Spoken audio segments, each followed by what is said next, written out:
मेरे साथ परमेश्वर के वचन को निकाल लें। एक आयत निकाल कर पढ़ेंगे, भजन संहिता 16 का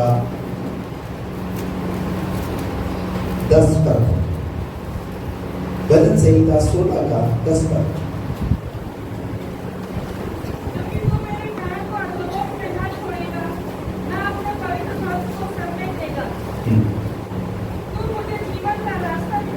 हाँ, ये वाला जो हमारा जिस पर हम बात करेंगे आज, वो ये वाली आयत है। तू मुझे कौन सा रास्ता? जीवन का रास्ता दिखाएगा। ये जो भजन का लेखक है दाऊद, वो ये प्रार्थना कर रहा है कि प्रभु तू मुझे जीवन का रास्ता दिखाएगा। और मैं आपको कहना चाहता हूं, आज बहुत सारे लोग उस जीवन के रास्ते से भटक चुके हैं। उन्हें उस जीवन के रास्ते के विषय में पता नहीं है। लेकिन अगर आप उस रास्ते से भटक चुके हैं तो आपको ये प्रार्थना करनी है, प्रभु तू मुझे जीवन का रास्ता दिखा। हालेलुया। और आगे क्या लिखा है? तेरे निकट आनंद की भरपूरी है। और जब हम उस रास्ते पे चलेंगे तो क्या है उसमें? बोलिए, जोर से बोलिए ना सब। आनंद की भरपूरी। Praise the Lord. आज हमारी जिंदगी में आनंद क्यों नहीं है? क्यों आनंद नहीं है? क्योंकि कहीं ना कहीं हमने उस रास्ते को छोड़ दिया है। हम उस रास्ते से भटक चले हैं। शायद आप नहीं भटके तो पर आप अपने बच्चों के कारण उस रास्ते से भटक चुके हैं। शायद आप नहीं भटके तो आप अपनी पत्नी के कारण से आपने उस रास्ते से भटक गए हैं। शायद आप अपने पति के कारण उस रास्ते से भटक चुके हैं। लेकिन पता है, जब आप उस प्रभु के रास्ते पर चलोगे तो आपके जीवन में क्या आएगी? लिखा है, बोलिए ना, आनंद की भरपूरी। हालेलुया। परमेश्वर के रास्ते पर चलने से आपको आनंद की भरपूरी मिलेगी। आज बहुत सारे लोग आनंद पाना तो चाहते हैं अपने बल और अपनी ताकत से, अपने पैसे के द्वारा आनंद पाना चाहते हैं। लेकिन आपका पैसा आपको आनंद दिला नहीं सकता, आपकी बुद्धि आपको आनंद दिला नहीं सकती। लेकिन अगर एक रियल और एक सच्चा आनंद है तो वो परमेश्वर के चरणों में बैठने से ही मिलता है, वो प्रभु के रास्ते में चलने से ही मिलता है। इसलिए अगर आप अपने रास्ते से भटक गए हैं तो प्रभु से आपको भी ऐसे दाऊद के समान प्रार्थना करने की जरूरत है। आप शायद ये कह सकते हैं कि मैं तो प्रार्थना करता हूँ, मैं तो वचन पढ़ता हूँ, मैं तो चर्च जाता हूँ, लेकिन कहीं ना कहीं फिर भी आप अपने आप को भटका हुआ महसूस करते हैं। आप जानते हैं मनुष्य की सबसे बड़ी खूबी क्या है पता है? अपने लिए वकील और दूसरे के लिए वो न्यायी बन जाता है। समझ आई बात?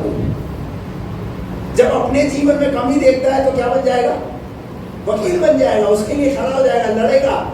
मैं गलत नहीं हूं, मैं ठीक हूं, गलत है तो ये गलत है। सामने वाले के लिए वो न्याय बन जाएगा। नहीं, अगर गलती कर रहा है तो ये गलती कर रहा है। परमेश्वर ने आपको ये अधिकार नहीं दिया कि आप अपने लिए वकील बन जाओ, दूसरों के लिए न्याय बन जाओ। बल्कि बाइबल तो ये सिखाती है, अपने अपने चाल चलन पर ध्यान करो। अपने चाल चलन को देखने की जरूरत है। क्यों रास्ते से भटक गए? क्या वजह रही रास्ते से भटकने की? क्या कभी हम अपने हारे हुए जीवन में, उन चुनौतियों में जब हार चुके हैं तो क्या कभी हम उन बातों पर एनालिसिस करते हैं क्या?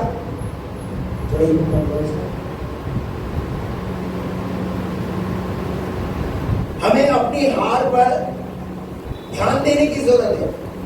हम कौन कौन सी चीजों में हारे हुए हैं? अगर आपका बच्चा अगर परमेश्वर के भवन में आना पसंद नहीं कर रहा है तो आप अपने आप को विजयी महसूस मत कीजिए। और मेरी बात, आप कहीं ना कहीं हारे हुए हैं। क्यों हारे हुए? क्योंकि आप दूसरी आत्मा को तो प्रभु के पास ले आते हैं पर आप अपने बच्चे को चर्च में नहीं ला पा रहे। पर आप क्या बोलते हैं? प्रभु का आनंद है हमारे जीवन में। आप शायद अपने विषय में उस आनंद को बोल सकते हैं, लेकिन मैं आपको कहूँ कहीं ना कहीं आपके जीवन में हारों वाला है। हालेलुया। तू मुझे तेरे निकट आनंद की भरपूरी है और तेरे दाहिने हाथ में सुख सर्वदा ऐसे करो, बना। काम है, सब लोग करिए ना, सब लोग करेंगे तो मजा आएगा। करो, दाहिना कौन सा हाथ है? पढ़िए।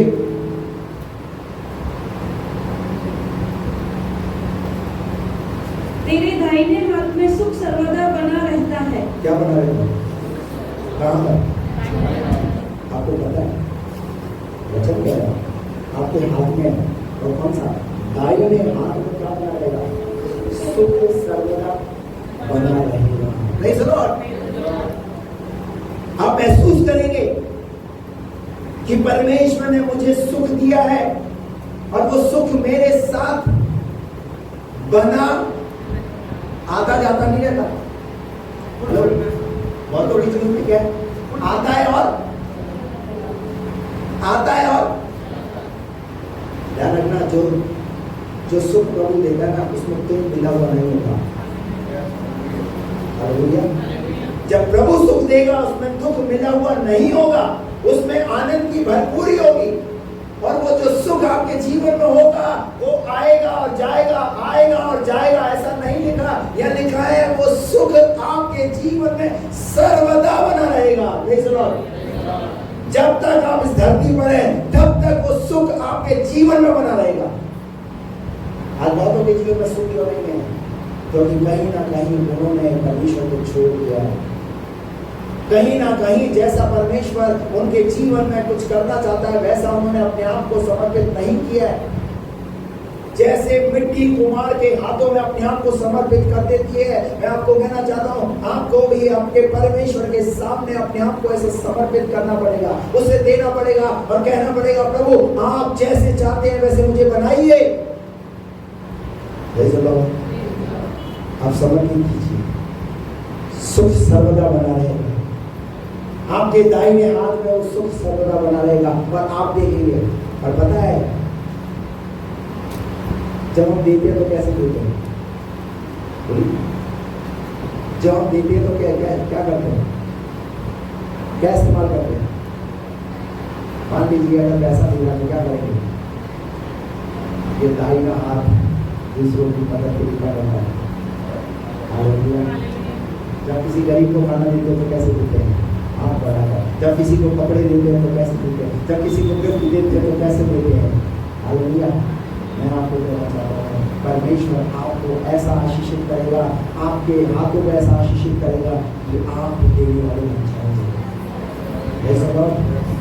परमेश्वर आपको गरीब नहीं रहने देगा। जब आप परमेश्वर के कार्य को करेंगे परमेश्वर आपके हाथों में सुख देगा। लेकिन कब देगा? जब आप इन हाथों को सही तरीके से सही कामों के लिए इस्तेमाल करोगे तब। अगर आप इन हाथों से इस दारू की बोतल को डालें, अगर इन हाथों में आप क्या करें? क्या करें? अरे भैया सुख बना नहीं रहेगा। फिर सुख का उल्टा क्या? दुख बना रहेगा। दुख क्यों बना रहेगा? क्योंकि आपने खाई खैनी, उसने कर दी तुम्हारी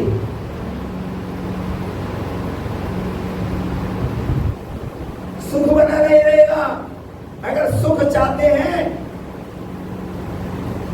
तो उसके मार्ग पर चलना। कहीं से निकाल समाचार उसका 5वां अध्याय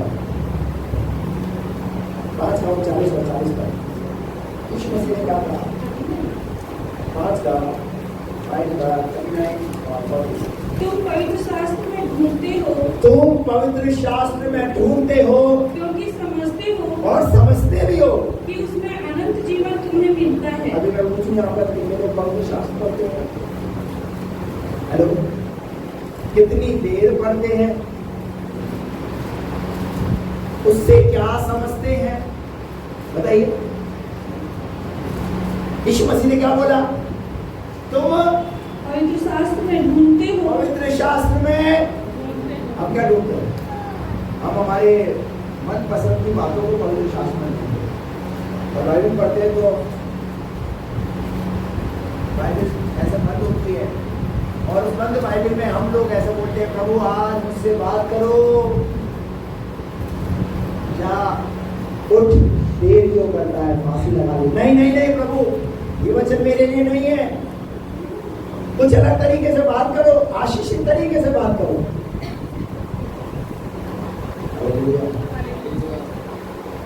पवित्र शास्त्र को ऐसे नहीं पढ़ना है।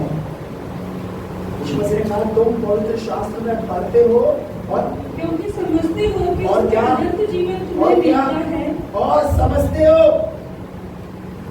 क्या पवित्र शास्त्र पढ़ते हैं, आपको समझ में आता है? कितने लोगों को समझ में आता है? आप क्या करते हैं?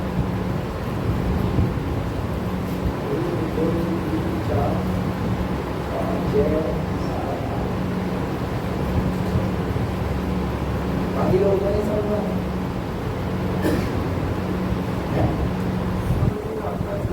आपको पवित्र शास्त्र समझ में आना है और अगर समझ में नहीं आना तो ये आपके आत्मिक जीवन के लिए घातक सिद्ध होने वाला है।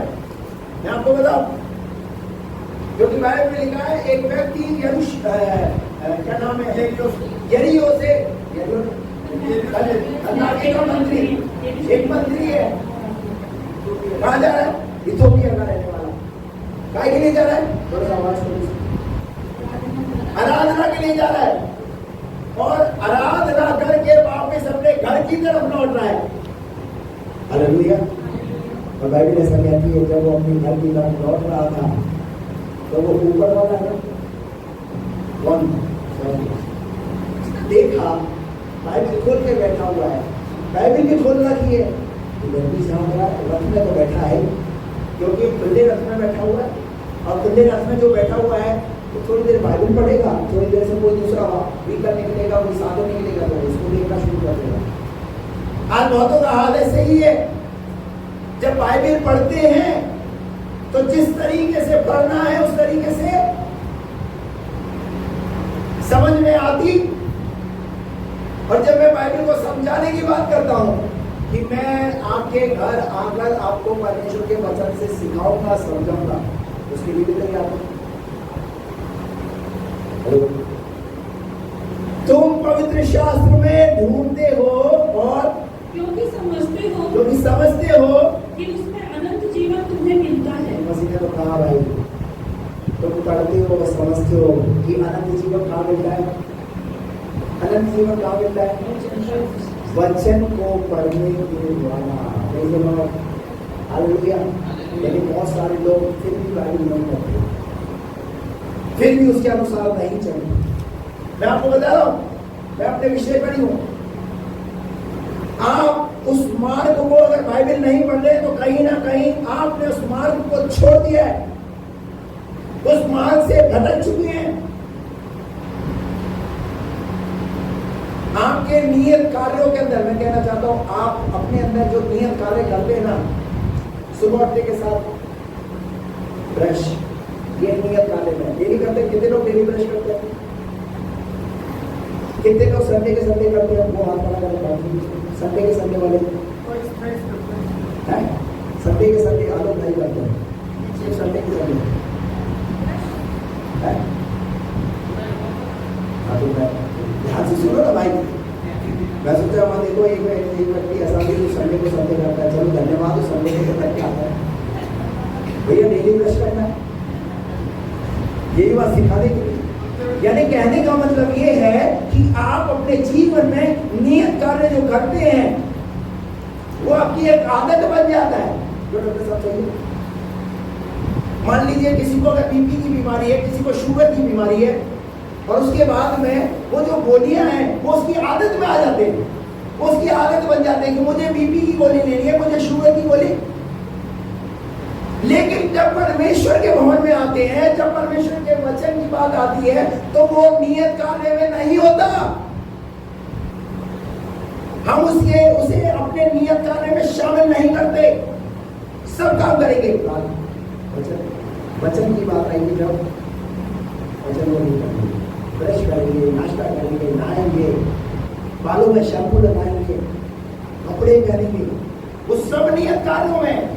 इवन बीमार हो गए तो डेली गोली लेनी है, सुबह लेनी है, दिन में लेनी है, शाम को लेनी है, वो भी करेंगे। लेकिन जब वचन की बात आएगी तो और नियत कार्यों में भी तो हमारे नियत कार्यों में एक चीज और मिली है, हमारी गाँव में बहुत ऐसी आ रही है, अच्छा लग रहा है, तो समझ गई, वो है फोन। क्या चीज? फोन। क्या है वो? हमारे फोन के साथ सुबह की शुरुआत और रात की नींद भी किसके साथ? फोन के साथ। थोड़ा पैटर्न बदलिए, थोड़ा अपने आप को बदलिए, चेंज कीजिए। आपको आपके हाथ में, दाहिने हाथ में क्या बना रहेगा? सुख ऐसे ही बना नहीं रहेगा। सुख बने रहने के पीछे जो चीजें है ना, उनको समझना बहुत जरूरी है। कितने लोगों को बात समझ में? सुख बने रहने के पीछे जो चीजें है ना, उनको समझना जरूरी है।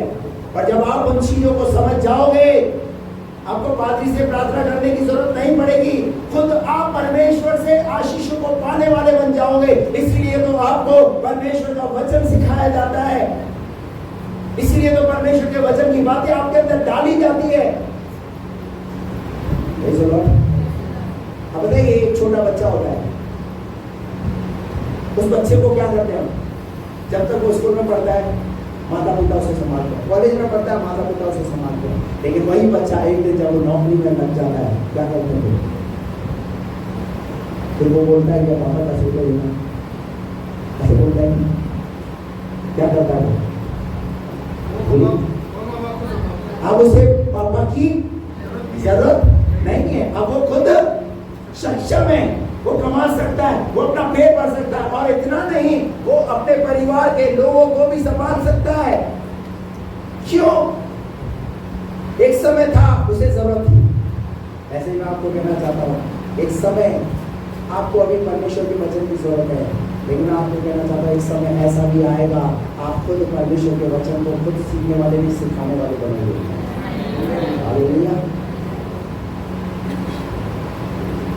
आपको ये बात समझ में आएगी। क्या लिखा उसके बाद? आगे बढ़िए 40 पर। फिर भी तुम जीवन पाने के लिए यीशु मसीह ने कहा, फिर भी तुम जीवन पाने के लिए मेरे पास आना नहीं चाहते। मेरे पास आना नहीं चाहते। यीशु मसीह जीवन देने वाला प्रभु है, चंगाई देने वाला, छुटकारा देने वाला। यीशु मसीह जो अपनी देह के दिनों में थे, कितने लोग यीशु मसीह के साथ होंगे?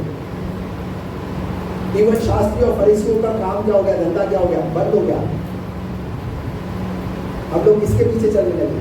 यीशु मसीह के पीछे चलने लगे। और जब यीशु मसीह के पीछे चलने लगे तो यीशु मसीह वहां पर उनको ये सिखा रहा है, वहां पर यीशु मसीह उन्हें समझा रहा है, मेरे पीछे चलने से काम नहीं चलेगा, पर पवित्र शास्त्र को तुम्हें समझना पड़ेगा, पवित्र शास्त्र की बातों को तुम्हें समझना पड़ेगा, क्योंकि जीवन की बातें इस पवित्र शास्त्र के अंदर है। हालेलुया। कितने बच्चे पास हुए? आप करो,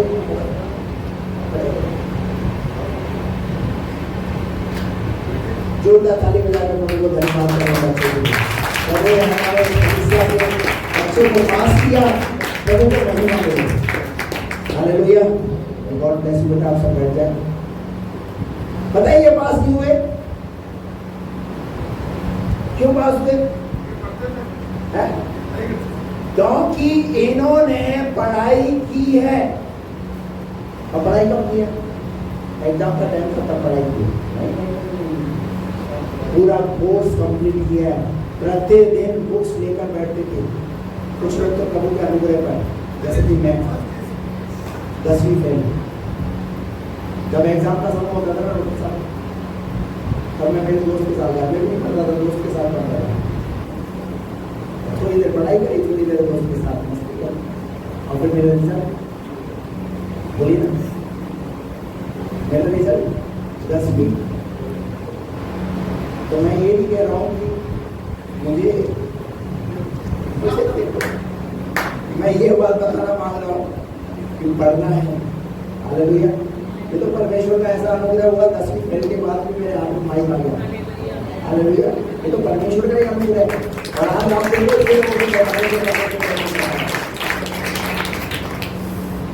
मेरे सामने अगर 2 लोग भी और 2000 लोग भी हो, मेरा बोलने का तरीका वैसे ही रहता है। अभी कई बार मैं ऑनलाइन मीटिंग देता था ना, तो मेरी पत्नी बोलती ऑनलाइन मीटिंग दे दो, ऑनलाइन दे दो ना, सुनाई जा रहा होगा। मैं कई बार ये बोलता था, मैं क्या करूं, मेरा बोलने का तरीका, मैं ये नहीं सोचता मैं उस लैपटॉप पे भी मैं क्या कर रहा हूं, मैं ये देख रहा हूं कि सब मेरे सामने वैसे ही बैठे। हालेलुया, सही बात है। क्योंकि मैं जो इस वाले कमरे में बैठता था, ये उधर वहां से आकर ऐसे धीरे से शायद मैं ही बोलता था हाँ ठीक है, थोड़ा सा ये जब तक जाती कमरे तक धीरे बोलता, उसके बाद वापस मुझसे भी रहा नहीं जा भाई, मेरा अंदर है ही वो चीज, तो मैं क्या करूं। हालेलुया, परमेश्वर का वचन सच में आपके जीवन को आशीषित बनाएगा। आज अगर ये पास भी है, आज अगर इनका रिजल्ट अच्छा है, कोई 80, कोई 90, कोई 60, 50, चाहे जितना भी है, जैसी जितनी पढ़ाई उन्होंने की है, वैसे ही आप अपने आध्यात्मिक जीवन के अंदर पवित्र शास्त्र को पढ़ने वाले, उसको अध्ययन करने वाले, उसको समझने वाले बन जाएंगे। मैं आपको बता रहा हूँ, परमेश्वर की आशीषें आप खुद अपने जीवन में देखोगे। हालेलुया, आपके जितने भी प्रार्थनाओं के उत्तर है ना, प्रार्थनाओं के उत्तर आपको मिलने लग जाएंगे। आपकी प्रार्थनाओं का उत्तर आना शुरू हो जाएगा, लेकिन उसके पीछे की गहराई को, उसकी सच्चाई को आपको समझने की जरूरत है। हालेलुया, यीशु मसीह ने कहा फिर भी तुम मेरे पास आना नहीं चाहते। अपने बाजू वाले को बोलो, प्रभु के पास आना है, बोलिए ना, चलो बोलो, थोड़ा सा मिलाकर बोलो, प्रभु के पास आना है, प्रभु के पास आना है, तो क्या करना पड़ेगा, पढ़ो आगे। फिर भी तुम जीवन पाने के लिए मेरे पास आना नहीं चाहते। मेरे पास आना नहीं चाहते। क्या देता है वो जीवन देता है, अनंत जीवन, वो अनंत काल का जीवन देता है, वो रास्ता बताता है। हालेलुया, फिर भी तुम मेरे पास आना नहीं चाहते। आना क्यों नहीं चाहते? क्या जाए बाजी देखो वो तो दशमांश की बात कर रही है, क्या जाए वहां, तो वो तो हमेशा उस चीज को छोड़ने की बात बोलते हैं। पता है, यीशु मसीह ने भी अपने जीवन काल के अंदर कई ऐसी बातों को जब उसने बोला ना, एक बार यीशु मसीह ने अपने चेलों को बोला अपने विषय में, मेरा मांस खाने की वस्तु है, यूहन्ना के 7 अध्याय से बताऊं, और लहू पीने की वस्तु है। इस बात को बोलकर यीशु मसीह प्रभु मेज के महत्व को बता रहे थे। यानी उन्होंने ये बताया कि एक समय ऐसा आएगा, मैं बलिदान होऊंगा, यानी मैं अपने शरीर को मनुष्य जाति के लिए दे दूंगा, मैं अपने बेशकीमती लहू को मैं तुम्हारे लिए बहा दूंगा। उस लहू के लिए, उस रोटी के लिए यीशु मसीह ने जब बात किया, तो जो उसके साथ रहते थे, जो चेले थे, उन्होंने क्या बोला, हमें ये बात नागवार लगी, अच्छी नहीं लगी। कैसी बात करते हो, मांस खाने की बात करते हो, लहू पीने की बात करते हो। बहुत सारे लोग जो है वो ऐसे सोचते हैं, ये प्रभु की जो मेज है वो यही सोचते हैं, ये इसके अंदर जो है वो शायद जो मांस खिलाया जाता है, वो लहू खिलाया जाता है। नहीं।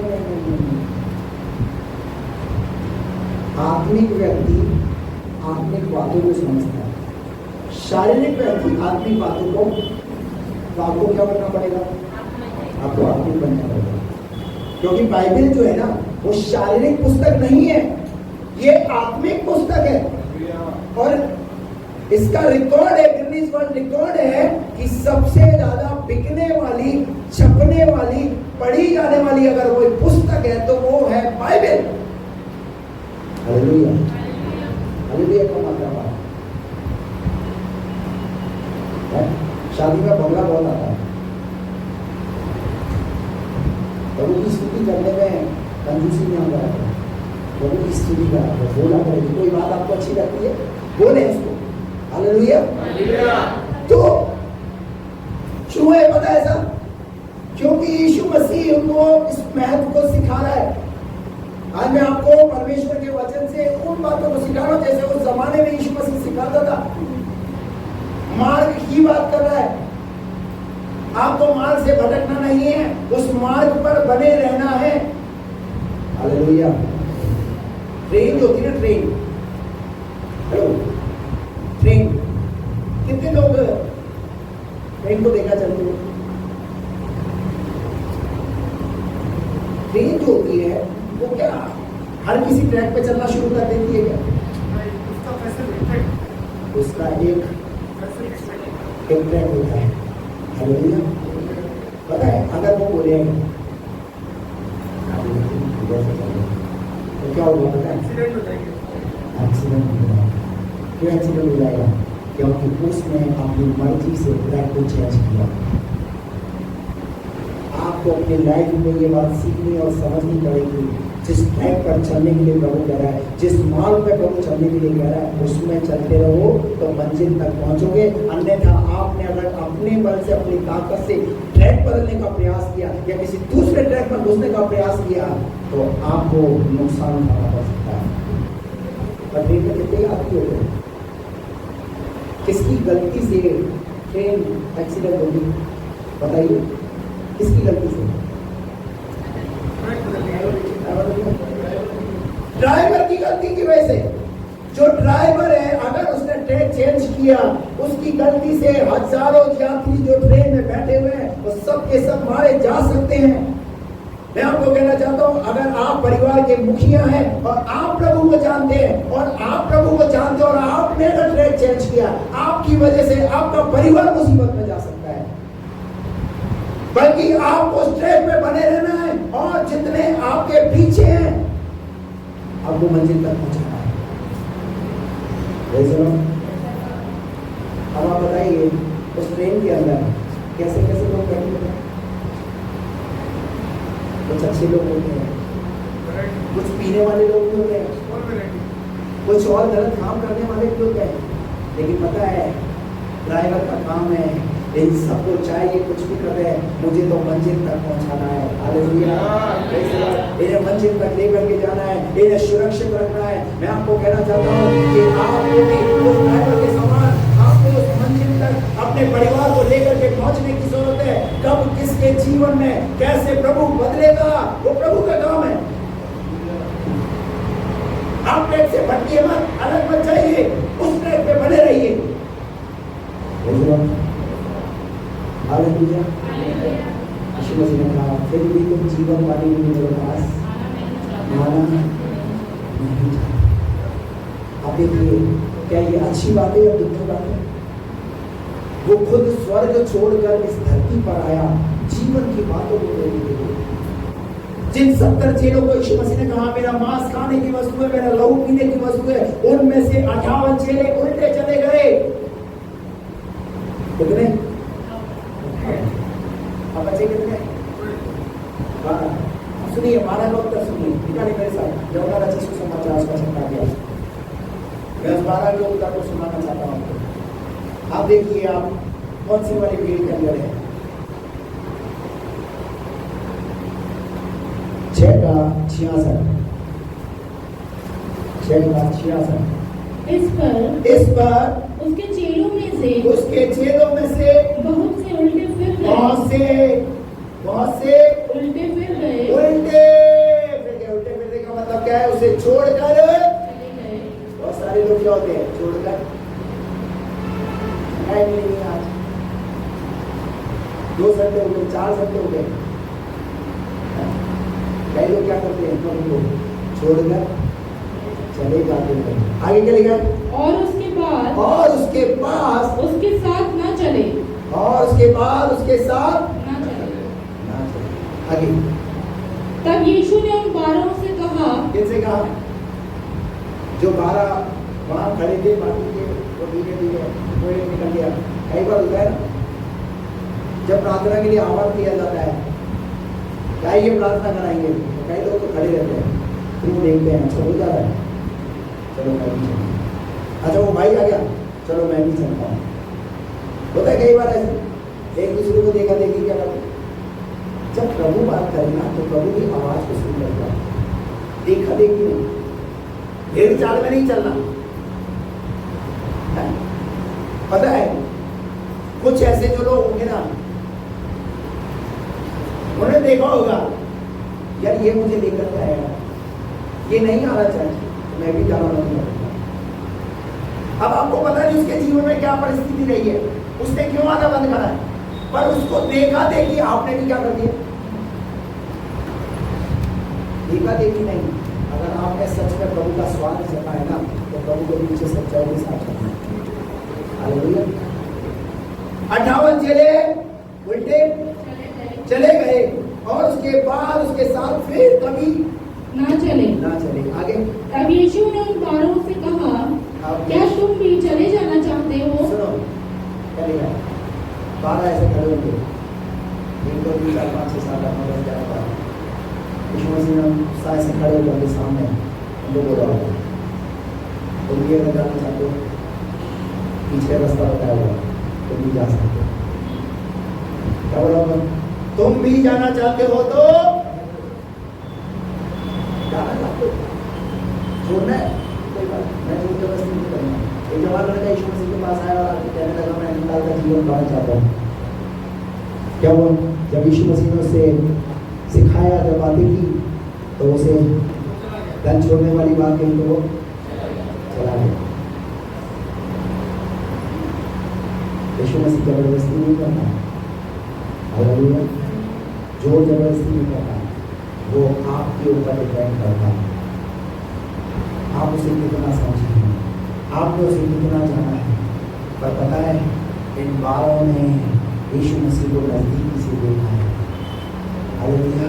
यीशु मसीह का उठना, यीशु मसीह का पहाड़ पर जाकर के प्रार्थना करना, यीशु मसीह जब लोगों के साथ होता था, बूढ़ी लोगों के बीच में, बीमार लोगों के बीच में, नाना प्रकार की दुष्ट आत्माओं के बीच में जब यीशु मसीह जाता था, उन्होंने 12 ने देखा है, अरे जिसके साथ हम रहते हैं वो तो अनंत काल के जीवन की बातें करता है, वो तो लोगों को चंगाई देता है, वो तो लोगों को छुटकारा देता है। अरे इस व्यक्ति को हम कैसे छोड़ सकते हैं? हालेलुया। क्या 12 का उत्तर सुनना चाहते हैं? 12 ने क्या उत्तर दिया? कहिए। शमौन पतरस ने उसको उत्तर दिया, शमौन पतरस ने उत्तर दिया, हे प्रभु, हम किसके पास जाएं? हम हालेलुया। कब हालेलुया है? सबका हालेलुया नहीं है। जब बहनों का हालेलुया है, हालेलुया। हम किसके पास जाएं? किसके पास जाएं? किसके पास जाएं? हम घूम चुके हैं सारे संसार को, हम भटक चुके हैं, जहां गए वहां उन्होंने हमें लूटने का प्रयास किया, उन्होंने हमें बर्बाद कर दिया, पैसे से, शारीरिक रूप से, मानसिक रूप से। हम देख चुके हैं पूरी दुनिया को, अब हम वहां जाना नहीं चाहते, हम हारा हुआ जीवन जी रहे थे। लेकिन जब प्रभु हम तेरे पास आए हैं, तो हम तुझे छोड़कर जाना नहीं चाहते। हालेलुया। आज प्रभु आपसे पूछ रहा है, तुम जाना चाहते हो, रहना चाहते हो? हालेलुया। क्या बोला उन्होंने? हे प्रभु, हम किसके पास जाएं? अनंत जीवन की बातें। कौन सी बातें? कौन सी बातें? अनंत जीवन की बातें वो तेरे ही पास है। किसके पास है? किसके पास है? प्रभु यीशु मसीह के पास है अनंत काल के जीवन की बातें। हालेलुया। अरे वो स्वर्ग छोड़ करके, उससे पिता के सिंहासन को छोड़ करके इस धरती पर आ गया आपसे और मुझसे प्रेम करने के लिए। और इतना ही नहीं, उसने क्रूस पर अपनी जान दे दी आपके मेरे लिए। और इतना ही नहीं, वो बीमारों के बीच में गया। बाइबल कहती है मनुष्य का पुत्र खोए को ढूंढने और उनका उद्धार करने के लिए आया। वो समझ गए प्रभु है तो ये है। हम इसे कैसे छोड़ करके जा सकते हैं? क्योंकि इसके पास क्या है? अनंत काल के जीवन की बातें। क्या आपके परिवार के लोगों में से क्या कभी किसी ने आपके कंधे पर हाथ रख करके क्या आपको बोला चिंता मत करना, हम आपके साथ हैं? क्या कभी आप बीमार थे तो क्या बीमारी के समय में क्या उन्होंने बोला हम आपके लिए प्रार्थना करेंगे? हेलो, समझ में आ रही मेरी बात?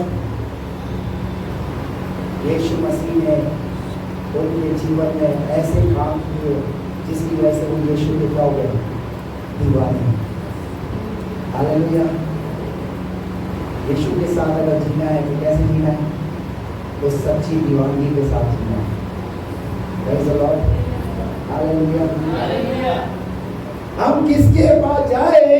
क्योंकि अनंत काल के जीवन की बातें तो मेरे पास आगे। और हमने विश्वास किया। और हमने क्या किया? हमने क्या किया? विश्वास किया और जान गए कि परमेश्वर का पवित्र जन तू ही है। परमेश्वर का पवित्र जन तू ही है। Praise the Lord. आप प्रभु को धन्यवाद करें। Praise the Lord. तू ही है। एक बार यीशु मसीह ने अपने चेलों से पूछा कि लोग परमेश्वर के मनुष्य के पुत्र को क्या कहते हैं? तो किसी ने कहा भविष्यद्वक्ता, किसी ने कहा एलिया, किसी ने कहा बपतिस्मा देने वाला। कुछ अलग अलग सबकी राय आई। लेकिन यीशु मसीह ने एक चेला उससे बोला, अरे तुम बताओ तुम क्या कहते हो? तुम्हारी तरफ से तो जवाब नहीं आ रहा है, तुम क्या सोचते हो? तो पतरस ने क्या बोला? पतरस ने कहा तो जीवते परमेश्वर का पुत्र मसीह है। हालेलुया। अरे आप जिस प्रभु की आराधना करते हो आपको उसे पहचानना होगा, आपको पहचानना होगा। हम पहचान नहीं पाते। और क्या है पता है, हम क्या सोचते हैं? हम एक संडे में प्रभु को पहचान ले। नहीं, एक संडे में प्रभु को नहीं पहचान पाओगे। कितने लोग शादीशुदा हैं? आप करा करें। आपसे सुनना चाहता हूं, आपकी शादी हुई और शादी वाले दिन क्या आप अपने पति को उस दिन पहचान गए? बताइए, क्या आपने अपनी पत्नी को पहचान लिया उस दिन? बताइए।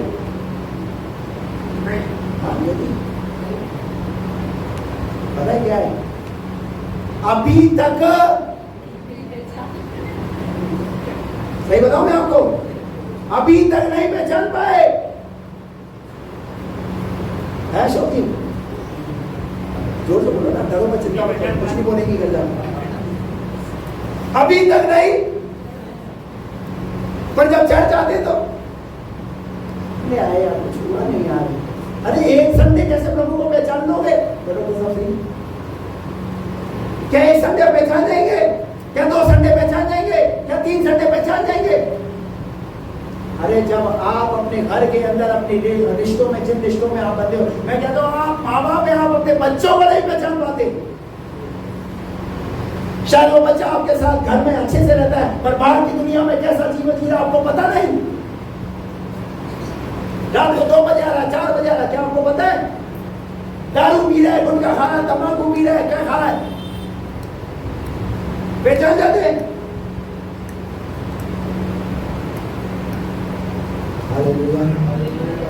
अरे जब हम उन्हें नहीं पहचान पाते तब प्रभु को जब पहचानने की बात आए, और पहचान कब पाओगे? पहचान कब पाओगे? कब पहचान पाओगे?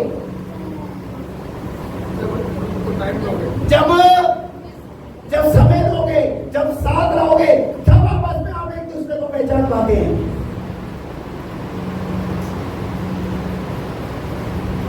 प्रभु के साथ प्रभु को पहचानना है, क्या करना पड़ेगा? समय देना पड़ेगा। तब आप प्रभु को पहचान सकते हैं, तब आप प्रभु के प्रेम को देख सकते हैं।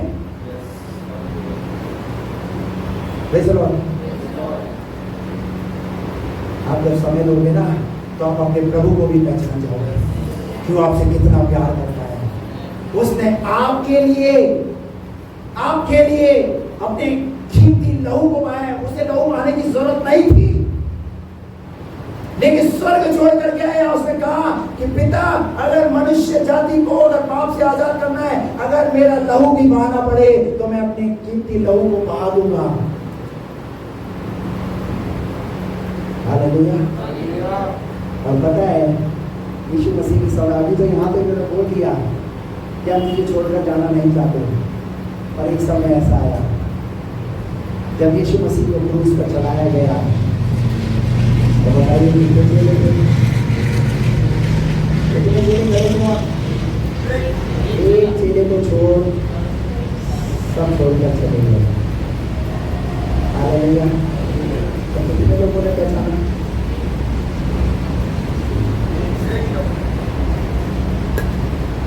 अगर पहचानना है ना तो ऐसे पहचाना। हालेलुया। और जिसने पहचाना उसे क्या मिला? क्या मिला उसे? क्या मिला उसे? आप सुनना चाहते हैं? यीशु मसीह ने उसे अपनी मां को संभालने की जिम्मेदारी दी। Praise the Lord। और सुनना चाहते हैं क्या मिला उसे? यूहन्ना का प्रकाशित वाक्य। क्या मिला उसे? प्रकाशन, प्रभु का प्रकाशन। क्या नहीं गुजरा उसके जीवन में, लेकिन जब वो पहचान गया ना तो मुकरा भी नहीं। लोगों ने इसे क्या करा पता है? एक गरम तेल के कड़ाव के अंदर उसे डाल दिया गया। क्यों डाल दिया गया पता है? ये सब तो छोड़ करके चले गए थे, यही रह गया था। इसको ही खत्म करो, उसको फांसी पर लटकाया और उसकी मृत्यु दी है, ऐसे कड़ाव में डालो, इसे मारो। तो पता है गरम तेल के कड़ाव में भी उसे वो तेल उसे जला नहीं पाया।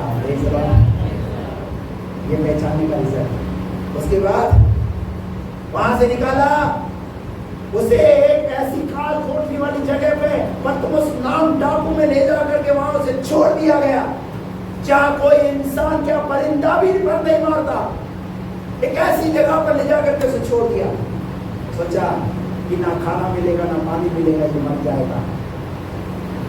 और ये सच बात है, ना ही उसे पानी मिला ना ही उसे खाना मिला, पर क्या मिला पता है?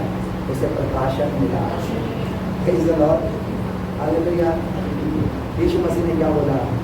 मनुष्य केवल रोटी से नहीं पर परमेश्वर के वचन से जीवित रहता है। हालेलुया। जोर से बोलो हालेलुया। Praise the Lord। क्या मिला? प्रकाशन। और आपको बताऊं, उत्पत्ति की पुस्तक और प्रकाशित वाक्य की पुस्तक कितने लोगों की बाइबल में सही सलामत है?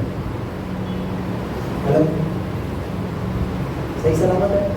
सही सलामत है ना? नहीं तो अक्सर होता क्या है पता है? जब आपकी बाइबल पढ़ती है ना, या तो वो उत्पत्ति की पुस्तक से पढ़ जाएगी या वो प्रकाशित वाक्य से पढ़ जाएगी। क्यों होगा पता है ऐसा? क्योंकि शैतान, और आपको भी शैतान ऐसे उसमें रखेगा, ऐसे इसलिए रखेगा क्योंकि शैतान मनुष्य को ये समझने देना नहीं चाहता कि मनुष्य धरती पर कैसे आया, वो कहाँ लिखा है, और मनुष्य कहाँ जाएगा, वो कहाँ लिखा हुआ है। अब बात समझ में आई? इसलिए बाइबल का हर एक पन्ना आपको संभाल कर रखने की जरूरत है। और बीच में क्या है? बीच में बहुत कुछ है। बीच में आपकी जिंदगी कैसे चलेगी, किस तरीके से आपको अपनी जिंदगी को चलाना है, वो लिखा हुआ है। अब पैदा हुए अपनी जिंदगी को कैसे चलाना है और कहां जाओगे।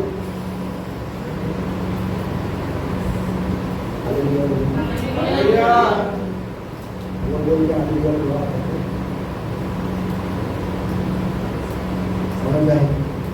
क्या मिला उसे? प्रकाशन। क्यों मिला प्रकाशन पता है? सबने मार्ग छोड़ दिया पर उसने मार्ग नहीं छोड़ा, अंत तक वही खड़ा रहा।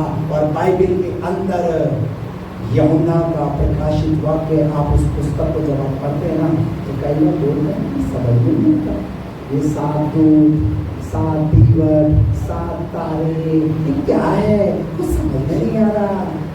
7 कलीसिया, 7 क्या है ये? हालेलुया। लेकिन आपको घबराने की जरूरत नहीं है।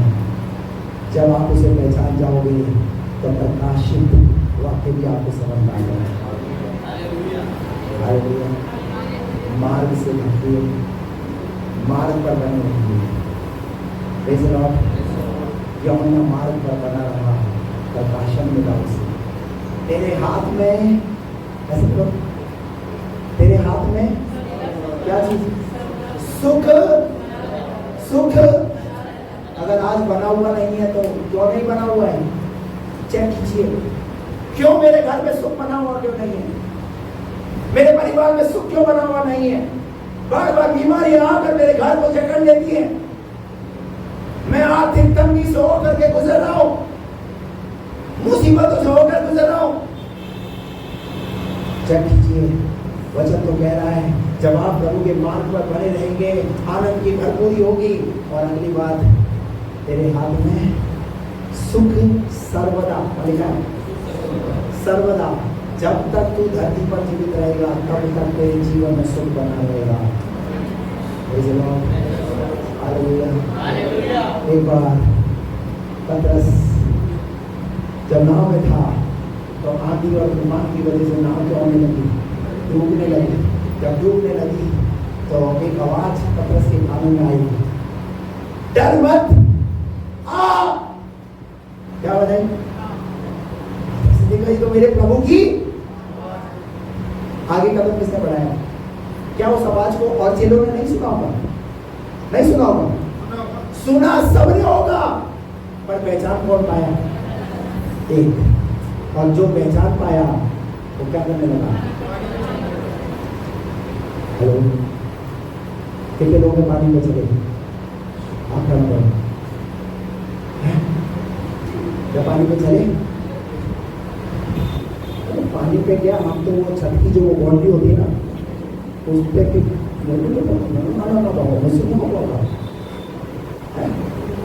कितने लोग को झूला झूलने से डर लगता है? तो झूला क्या लगता है? लेकिन ये कहाँ चल रहा है? क्यों चल रहा है? क्यों चल रहा है? इसने उस आवाज को सुना और उस आवाज को सुन करके उस मार्ग पर चलना शुरू किया। इसे पता ही नहीं है, इसके माइंड में बस ये है कि मेरे प्रभु की आवाज है। ये सोच रहा है मैं डामर के रोड पर चल रहा हूँ, मैं कोई सीमेंट के रोड पर चल रहा हूँ। और पता है क्या हुआ? जैसे ही पीछे से जब आवाज आना शुरू की तो क्या हुआ? लहरों को देखा और ये नीचे पानी में जाने लगा। लेकिन फिर से आवाज आई।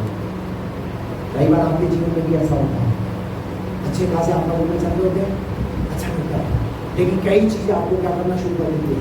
आपको डुबोना शुरू कर देती है, आपको कमजोर करना शुरू कर देती है और आप विश्वास से भटकना शुरू हो जाते हैं। लेकिन फिर से आवाज आती है, फिर से प्रभु की आवाज आती है। प्रभु कहता है, पतरस हाथ बढ़ा। हालेलुया। तो यीशु ने हाथ बढ़ाया और किसने हाथ बढ़ाया? किसने हाथ बढ़ाया? और क्या करा? प्रभु ने उसका हाथ, पतरस मार्ग से भटकना शुरू कर दिया, लेकिन प्रभु ने उसका हाथ थाम दिया। हालेलुया। अगर आपको ऐसा लगता है कि कहीं ना कहीं हम भी बार बार मार्ग से भटक जाते हैं, तो कहता है आप मार्ग से भटकिए। Praise the lord, praise the lord. तुम जीवन पाने के लिए मेरे पास आना। उसमें क्या है? उसमें अनंत काल का जीवन है। आपको जीवन पाना है, उसके पास आना पड़ेगा। आपको जीवन पाना है, उसे पहचानना पड़ेगा जिसकी आप आराधना करते हैं। हालेलुया। और एक दिन में पहचाना नहीं जाता। पहचाना कब जाता है? जब उसके साथ रहते हैं। हालेलुया। जब किसी व्यक्ति के साथ रहते हैं ना, तभी हम उसे अच्छे से पहचान पाते हैं। उसका बोलने का तौर तरीका, उसका उठने बैठने का तरीका, उसकी बातचीत। हालेलुया। बारह में क्या बोला? हम तुझे छोड़कर क्या नहीं कहेंगे? प्रभु मदद कर सकता है। जिसके साथ आप रह रहे हैं उसके पास तो क्या है, अनंत काल के जीवन की बातें। आइए अपनी आंखें बंद करें।